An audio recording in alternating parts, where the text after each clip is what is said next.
नमस्कार दोस्तों, weekend knowledge electrical में आप सभी का स्वागत है। दोस्तों, न्यूमेरिकल इलेक्ट्रीशियन थ्योरी के काफ़ी इम्पोर्टेंट रहते हैं, हर एग्ज़ाम में आते हैं। 50 क्लास आपको प्रोवाइड करवा चुका हूँ, आज 51वीं क्लास पढ़ेंगे। देखो, रिसेंटली यूपी आरएनएल TG2 में भर्ती आ चुकी है, हिमाचल प्रदेश में चल ही रही है, SSC के द्वारा लाइनमैन इलेक्ट्रीशियन और SSC की चल रही है। राजस्थान टेक्निकल हेल्पर मेंस का एग्ज़ाम होना है। पंजाब में वर्ष 2021 में कंप्लीट हो चुकी है, लेकिन अब कभी भी आ सकती है। ये बड़ी भर्तियाँ आपके पास है। मुझे नहीं लगता कि ITA वाला कोई मेहनत करे तो बेरोज़गार रह सकता है क्या। आप पढ़ते रहिए, हर क्लास में हम नया सिखाते हैं। चीज़ों को ज़रूर देखा करें। आप देखते नहीं हो, इसलिए क्या करते हो कि वही क्वेश्चन हमें व्हाट्सएप पर बार बार सेंड भी करते रहते हो।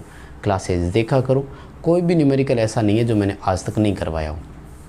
आइए आज की इस क्लास में कुछ न्यूमेरिकल को आगे बढ़ाते हैं। सीरीज़ अच्छी लगे तो वीडियो को लाइक करें ताकि जल्द ही नया वीडियो लेकर आपके सामने और आ जाएं। कमेंट करके ज़रूर बताना आपको क्वेश्चन कैसे लगे। हो सके तो दोस्तों को शेयर कर दो, करते तो नहीं हो, मुझे पता है बहुत कंजूस हो। और आप चैनल से पहली बार जुड़े हैं तो सब्सक्राइब ज़रूर करें। वेबसाइट पर भी क्वेश्चन डालने शुरू कर दिए हैं डेली पढ़ने के लिए, उस पर क्लिक करके विजिट करो और 25 क्वेश्चन डेली के नए पढ़ो। ऐप डाउनलोड कर लीजिए, हर मंडे प्रयास रहेगा फ्री प्रैक्टिस टेस्ट आपको एक बार फिर से प्रोवाइड करवा दें। आइए आज के क्वेश्चन लिख लेता हूं बोर्ड पर और फिर अपन आगे बढ़ते हैं। चलिए दोस्तों, मैंने बोर्ड पर लिख लिए हैं। 3 क्वेश्चन आपके सामने है। एक बार यहाँ पर 3 क्वेश्चन आपको करवा देता हूँ, फिर आगे के क्वेश्चनों को अपन लेकर आगे बढ़ेंगे। ये 2 क्वेश्चन रिसेंटली जयपुर मेट्रो में भी आए थे।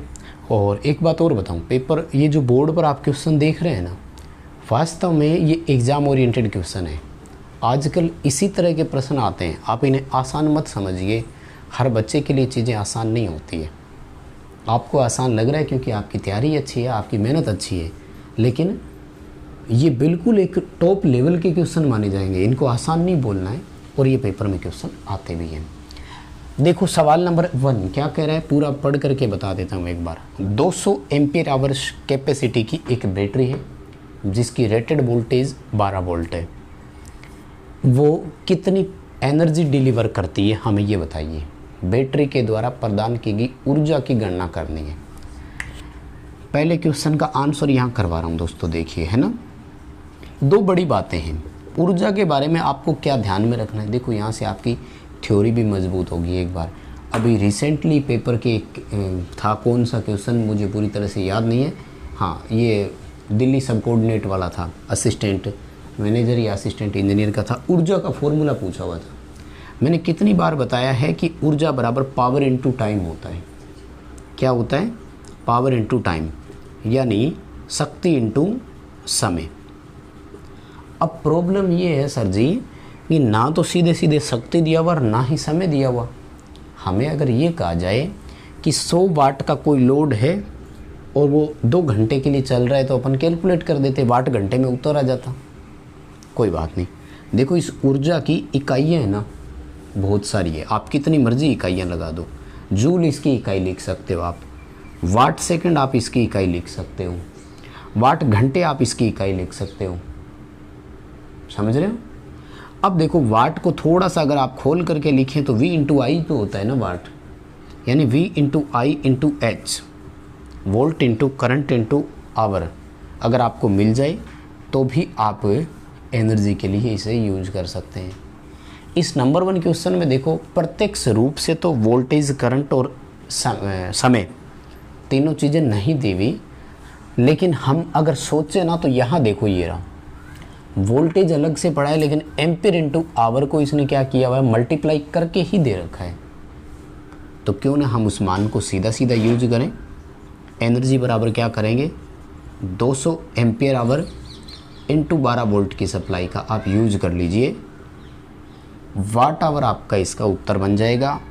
और इसको जब आप कैलकुलेट करेंगे तो ये आपका कितना बनेगा, 2400 वाट घंटे उत्तर हो जाएगा। पहला ऑप्शन तो ये है। अब अपने अगर इसको यूनिट में कन्वर्ट करना चाहते हो तो हम सब जानते हैं कि 1 kWh 1 यूनिट कहलाता है। 1 यूनिट एनर्जी कंजप्शन का मतलब क्या है कि 1 किलोवाट घंटे ऊर्जा चले। जब वाट घंटे को किलोवाट में कन्वर्ट करना है तो 1000 का भाग दे दीजिए। आंसर क्या बना? 2.4 kWh। बताओ क्वेश्चन समझ में आया क्या? आसान लग रहा होगा ना अब? ठीक है, लिखते जाना साथ साथ उत्तर। कोई प्रॉब्लम हो तो मिलान कर लेना, है ना, कैलकुलेशन थोड़ी मिलान कर लेना, उत्तर हो सकता है कि अलग आए, तरीका ये रहेगा। आइए सेकंड क्वेश्चन की तरफ बढ़ते हैं। और सेकंड क्वेश्चन से तो देखो एक नहीं 3-4 क्वेश्चन बनते हैं आजकल, इस तरह के प्रश्न आने लग गए। कोई एक वक्त हुआ करता था जब सवाल पूछते थे कि बैटरी की क्षमता 120 एम्पियर आवर है, बताइए ये बैटरी हमें क्या दे सकती है। बैटरी इतने एम्पियर की करंट इतने घंटे तक दे सकती है। 4 में से कोई एक ऑप्शन हमें मिला करता था। अभी वर्तमान सिनेरियो में क्वेश्चन ऐसे आते हैं कि चारों ऑप्शन मिलते हैं। एम्पियर इंटू घंटे को मल्टीप्लाई करने से वो कैपेसिटी के बराबर हो रहे हैं, तो गुरुजी सही किसको माने? अगर यहाँ इस चीज़ को देखिए, मैं थोड़ा सा क्वेश्चन बता रहा हूँ, पूरा क्वेश्चन पढ़ करके बता रहा हूँ, सुनो। 120 ampere hour 12 volt 20C rating वाली एक बैटरी हमें क्या प्रदान कर सकती है, ऐसा क्वेश्चन है। और नीचे गुरुजी 4 ऑप्शन दिए हुए हैं। वैसे तो देखो इसमें 3 क्वेश्चन पूछे जा सकते हैं, ठीक है ना। क्या क्या क्वेश्चन पूछे जा सकते हैं? सबसे पहला ये कि बैटरी कितने समय तक हमें पावर सोर्स के रूप में सप्लाई देती रहेगी। टाइम का अगर आपको पता लग जाए तो आपसे ये भी पूछा जा सकता है कि बैटरी कितने एम्पियर की धारा हमें प्रदान कर सकती है। एंड तीसरा, दोनों ही एम्पियर और टाइम दोनों ही एक साथ मल्टीप्लाई करने से आए। तो गुरु आजकल ऑप्शन आते हैं एम्पियर और आवर में क्या हो रहा है, मल्टीप्लाई करने से दोनों चीज़ें सेट बैठ रही है। जैसे इसका मैं एग्जांपल दे रहा हूँ, 1 एम्पियर की धारा 120 घंटे तक ले सकते हैं, 120 एम्पियर की धारा 1 घंटे तक ले सकते हैं, ऐसे ऑप्शन आ रहे हैं। चारों ऑप्शन ऐसे है, 60 एम्पियर की धारा 2 घंटे तक ले सकते हैं, 2 एम्पियर की धारा 60 घंटे तक ले सकते हैं। दोनों ऑप्शन ऐसे है जिसमें आप एम्पियर और करंट को मल्टीप्लाई कर रहे हैं, तो आपका आंसर यहाँ पे आ रहा है। मतलब क्या समझे गुरु इसका, कि ये तो फिर सारे ऑप्शन कंफ्यूज कर रहे हैं। तो सुनिए मेरी बात दोस्तों, यहाँ एक बहुत इंपॉर्टेंट चीज़ इसने दर्शा दी। एक बैटरी में C से आसे C रेट कहलाता है। C रेट एक बैटरी में हमेशा डिस्चार्जिंग की दर को दर्शाती है। C रेट का मतलब होता है discharging rate, and discharging rate का मतलब ये टाइम के सापेक्ष लेता है। यानी C लिखते ही उस बैटरी का डिस्चार्जिंग टाइम फिक्स हो जाता है। क्या हो जाता है? यूज करने का टाइम फिक्स हो जाता है। इसका मतलब फिक्स हो गया कि ये बैटरी 20 घंटे चलेगी, ना 19 घंटे चलेगी, ना 21 घंटे चलेगी। बात समझ में आई? एक बैटरी में डिस्चार्जिंग रेट को कौन दर्शाता है? C रेट से बोलते हैं। आजकल पेपर में क्वेश्चन आता है एक बैटरी में C रेट से क्या आसे है, तो वो बैटरी के टाइम डिस्चार्ज को इंडिकेट करती है। अब यहाँ देखो 20C लिखा हुआ है, इसका मतलब फिक्स हो गया कि ये बैटरी हमें कितने समय तक पावर डिलीवर करती रहेगी, एनर्जी डिलीवर करती रहेगी? 20 घंटे तक। बात समझ में आ गई? माय डियर, जब टाइम फिक्स हो गया तो 120 में 20 का भाग दे दो, उत्तर आ जाएगा 6 एम्पियर।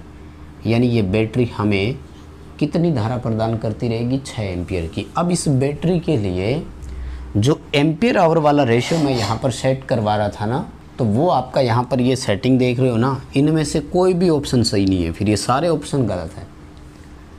इस बैटरी के लिए 2 ही आंकड़े परफेक्ट बैठेंगे, बस इतना ही उत्तर कर सकते हो आप कि ये बैटरी 6 एम्पियर की धारा 20 घंटे तक दे सकती है। बस बात ख़त्म हो गई। 20 एम्पियर की धारा 6 घंटे भी नहीं कर सकते आप इसमें। इसके लिए फिक्स आंसर है, यही वाला ऑप्शन सही होगा। हालांकि 20 एम्पियर धारा 6 घंटे थ्योरेटिकल तो ये भी सही है, बट अब सही नहीं है जब ये चीज़ फिक्स कर दी। तो बताओ बात समझ में आई क्या? ऐसा क्वेश्चन दे करके आपसे 3 चीज़ें वो पूछ सकता है, कर दोगे ना? ये भी अभी रिसेंट उसमें जयपुर मेट्रो में था। वैसे तो जयपुर मेट्रो का पूरा पेपर हल करवा चुका हूँ, 3 पार्ट में हल करवाया था। पार्ट 1, 2, 3 आपने देखा होगा। मैं आपसे बड़ी उम्मीदें रखता हूँ और आपसे उम्मीद ये भी रख रहा हूँ कि वीडियो को 1 लाइक और 1 शेयर ज़रूर कर देंगे। चाहे टेलीग्राम पे डाल दो, चाहे व्हाट्सएप पर डाल दो, किसी पर भी डाल दो यार। बच्चों तक कंटेंट पहुंचा दो, वो अपने आप जुड़ेंगे, इतना मुझे विश्वास है। ठीक है ना, दिखा दो आप तो दोस्तों को कि देखो यार ये भी एक इंसान है जो पढ़ा रहा है। ठीक है, आओ ज़रा तीसरा क्वेश्चन देखो। 100 वाट 250 वोल्ट का एक लैंप है जो 250 वोल्ट और 125 वोल्ट दो अलग अलग वोल्टेज पर ऑपरेट किया गया। इस दौरान लैंप की पावर कंजप्शन का मेजरमेंट लिया गया। हमें ये बताइए कि दोनों के वोल्टेज के समय पावर कंजप्शन का वैल्यू क्या रहा, अनुपात कितना रहा, P1 और P2 का मान जो है। देखो अगर आप मान निकाल सकते हो तो अनुपात भी निकाल सकते हो, और आपको पावर कैलकुलेट करने के लिए फॉर्मूला अप्लाई करना होगा कौन सा, V²/R का। V²/R में आपको वोल्टेज कौन सी रखनी है, वोल्टेज वो रखनी है जिस पर आपने इसे ऑपरेट किया है। एक बार 250 रखेंगे, एक बार 125 रखेंगे। रेजिस्टेंस हमेशा फिक्स होगा क्योंकि लैंप का एलिमेंट फिलामेंट किसका बना होता है, कमेंट करके बता देना, मैं नहीं बता रहा हूँ। लैंप का फिलामेंट किस धातु का बना होता है कमेंट करना, साथ में ये भी पता लगेगा कि इतनी दूर वीडियो देखते हो क्या। अच्छा मैं क्यों 15-20 मिनट का ही वीडियो बनाता हूँ, इससे ज़्यादा आप देखते भी नहीं हो। तो रेजिस्टेंस आपका यहाँ से फिक्स रहेगा, इसलिए वोल्टेज आप चेंज करेंगे तो पावर चेंज हो जाएगी। माय डियर रेजिस्टेंस यहाँ दिया नहीं है, तो ये जो रेटिंग होती है ना, इस रेटिंग के अकॉर्डिंग आपको रेजिस्टेंस निकालना होगा V²/P से। ये इसकी रेटिंग है। इस पूरे रेटिंग वाले का मतलब क्या होता है, इसका मतलब होता है कि ये लैंप अगर 250 वोल्ट सप्लाई से कनेक्ट होगा देन 100 वाट की पावर कंजप्शन करेगा। तो आप इस कंडीशन की इसकी करंट भी बता सकते हो और रेजिस्टेंस भी बता सकते हो। वोल्टेज और पावर हमें दिया हुआ ही है, यानी दो दे रखे हैं, दो आप ज्ञात भी कर सकते थे, वो चीज़ें फिक्स भी रहती है।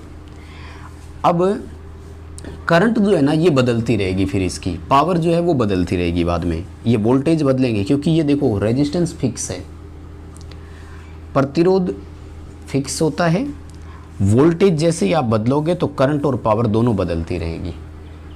तो सबसे पहले जो फिक्स मान है वो ज्ञात कर लो। 250 वोल्ट सप्लाई है, 100 वाट की पावर है, रेजिस्टेंस आ रहा है देखो 625 ओम। बात समझ में आई। कई बार छोटा क्वेश्चन भी आ सकता है पेपर में, आया है अभी टेक्निकल हेल्पर प्री एग्जाम में इसी तरह के क्वेश्चन थे कि 100 वाट 250 वोल्ट लैंप का रेजिस्टेंस बताइए कितना है। आ सकता है, इसरो में आया है 4 जून 2022 को इसरो का पेपर हुआ, उसमें आया है। तो लैंप का रेजिस्टेंस ज्ञात करना आने लग गया सबको, है ना, क्योंकि बच्चों का मैसेज भी आता है कि जी बेसिक से ही बताया करो, कई चीज़ें हमें नहीं आती, सारे इंटेलिजेंट तो नहीं होते। देखो 625 ओम रेजिस्टेंस फिक्स हो गया। अब दो बार आप पावर कैलकुलेट कर दो। P1 बराबर एक बार V1 रखेंगे, एक बार V2 रखेंगे। ठीक है, देखो एक बार तो आपको 250 वोल्ट मानते हुए ही कैलकुलेट करना है पावर। ठीक है ना, कितना आया, अगर आप कैलकुलेशन करके देखते हैं तो 25 से 25 625 आ रहा है, 100 वाट कंजप्शन हो गया। ठीक है, लेकिन दूसरी बार आपके वोल्टेज के अनुसार देखो 125 वोल्ट है तो 125 × 125 बटे 625, रेजिस्टेंस तो फिक्स है ना, कैलकुलेट करके देखो दूसरी बार जो आंसर आ रहा है वो 25 वाट ही आ रहा है। अब दोनों का रेशियो निकाल दो P1 और P2 का। 100:25 आ रहा है, रेजिस्टेंस अगर आप देखते हैं तो सॉरी पावर का अनुपात आप देखते हैं तो 1:1/4 बना, यानी ये 1 है तो ये कितना है 4। शक्ति खपत का अनुपात में उत्तर कितना करना है 4:1। इतनी दूर की बात समझ में आ गई। ये तो था एक प्रॉपर तरीका। अब इसकी एक शॉर्ट ट्रिक भी बताता हूँ छोटी सी आपको, जिसे आप याद रख सकते हैं। याद कैसे रखना है, अगर किसी भी बंद सोर्स के लिए लाइक हीटर, लैंप, इनका कोई क्वेश्चन पूछा जाए, आप यदि वोल्टेज को हाफ करते हैं, मैं दोबारा पूरी लाइन बोल रहा हूँ सुनिए ध्यान से, नियत प्रतिरोध वाले किसी परिपथ में, ऐसा सर्किट जहाँ रेजिस्टेंस फिक्स रहता हो, या नियत रेजिस्टेंस वाले किसी उपकरण के लिए यदि उसे मिलने वाली वोल्टेज आधी हो जाती है यानी 1/2 हो जाती है, देन उसकी पावर कंजप्शन 1/4 रह जाती है। तो उसकी शक्ति खपत कितनी हो जाती है 1/4। एक बार हमने 250 वोल्ट दिया, एक बार हमने 125 दिया, सीधी सी बात है यहाँ की अपेक्षा यहाँ वोल्टेज आधा हो रहा है, पावर 1/4 होनी थी। स्वाभाविक सी बात है। बताओ इतनी दूर की बात समझ में आ गई क्या? इस क्वेश्चन का अनुपात उत्तर 4:1 करोगे। अब देखो यहाँ से ना छोटे छोटे क्वेश्चन और आते हैं। अब इसी क्वेश्चन को आगे बढ़ा रहा हूँ बस। क्या क्वेश्चन पूछा जाता है आजकल? एक बार क्वेश्चन पूछा गया, इसी को बता रहा हूँ, ध्यान से देखना। 100 वाट 250 वोल्ट वाले एक लैंप को, ठीक है, 125 वोल्ट जब दिए गए तो ये निम्न में से किस लैंप के बराबर है? निम्न में से किस लैंप के बराबर है? ऑप्शन लिखे हुए थे 100 वाट 250 वोल्ट, 50 वाट 250 वोल्ट, 25 वाट 250 वोल्ट और 12.5 वाट 250 वोल्ट। तो कौन सा करोगे? ये 100 वाट वाला 125 वोल्ट पर कितनी शक्ति खपत करेगा? 25 वाट। यानी 250 वोल्ट रेटिंग का जो 25 वाट कंजप्शन करता हो वो, या 100 वोल्ट रेटिंग वाले को 125 वोल्ट दे दो, दोनों की पावर कंजप्शन बराबर है। 100 वाट वाला लैंप 125 वोल्ट पर जब ऑपरेट किया जाता है तो वो उस बल्ब के समान है जो 25 वाट 250 वोल्ट पर ऑपरेट किया जाता हो। बात समझ में आ गई ना? मतलब इसी तीसरे ही क्वेश्चन का मॉडिफाइड क्वेश्चन है जो आजकल लैंग्वेज बदल करके आपसे पूछ रहे हैं। समझ रहे हो? ये लैंप 25 वाट 250 वोल्ट वाले के समान है, यानी उसकी पावर कंजप्शन भी इतनी है। बात समझ में आ गई ना? किसी को कोई समस्या है क्या? बताओ इतनी दूर की बात समझ में आई क्या? ठीक है, मुझे लगता है क्लास एनफ है, 4-5 क्वेश्चन हो गए। आपको कोई न्यूमेरिकल अगर समझना होना तो मुझे व्हाट्सएप पर भेजिए। अगली न्यूमेरिकल क्लास जो है वो आप ही के न्यूमेरिकल क्वेश्चनों से बनाई जाएगी। ठीक है, अपना क्वेश्चन भेजते रहें, समझते रहें, सबके लिए हम तैयार हैं। वीडियो लाइक ज़रूर करें, चैनल सब्सक्राइब करें, वेबसाइट पर भी विजिट करें, ऐप डाउनलोड तो करना ही है।